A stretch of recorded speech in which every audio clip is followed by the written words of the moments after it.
আসসালামু আলাইকুম রহমতুল্লাহ। সুন্দরবন হানি বিডি থেকে আমি জোবায়ের আছি আপনাদের সাথে। আজকে দেখাবো মৌমাছির কামড় না খেয়ে কীভাবে মৌচাক থেকে মধু সংগ্রহ করবেন। প্রথমে কাঁচা পাতা এবং শুকনা পাতার মোড়ক তৈরি করে আগুন ধরিয়ে খুব সুন্দরভাবে ধোঁয়া তৈরি করতে হবে।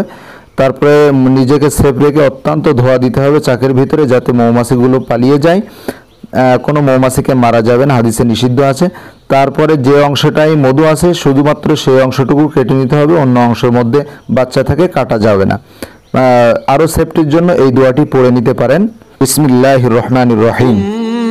كُلِي مِن كُلِّ الثَّمَرَاتِ فَاسْلُكِي سُبُلَ رَبِّكِ ذُلُلًا يَخْرُجُ مِن بُطُونِهَا شَرَابٌ مُخْتَلِفٌ أَلْوَانُهُ فِيهِ شِفَاءٌ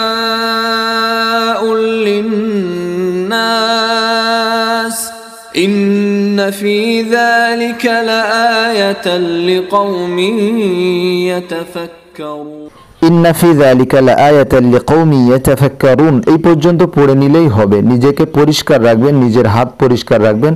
মধু খাওয়ার জিনিস, যাতে রুচির কোনো অসুবিধা না হয় এজন্য পরিষ্কার পরিচ্ছন্নভাবে এবং পাত্রও পরিষ্কার পরিচ্ছন্ন রাখবেন। আমরা সবসময় সুন্দরবনের গহীন থেকে নিজে উপস্থিত থেকে অনেক সময় নিজের টিমের মাধ্যমে পরিষ্কার পরিচ্ছন্নভাবে মধু সংগ্রহ করি।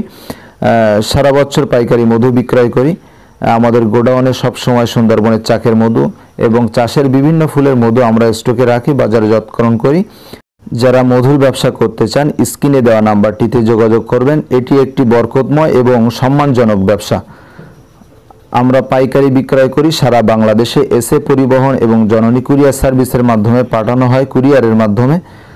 প্রতিদিনে 10 মণ 15 মণ 20 মণ করে মধু সারা বাংলাদেশের বিভিন্ন স্থানে পাঠিয়ে থাকি। আপনারা মধু নেওয়ার জন্য আমাদের স্ক্রিনে দেওয়ার নাম্বারটিতে যোগাযোগ করবেন, আমাদের সাথে থাকবেন। জাযাকাল্লাহু খায়র। এই চ্যানেলটির অন্যান্য ভিডিওগুলি দেখার জন্য দাওয়াত রইল।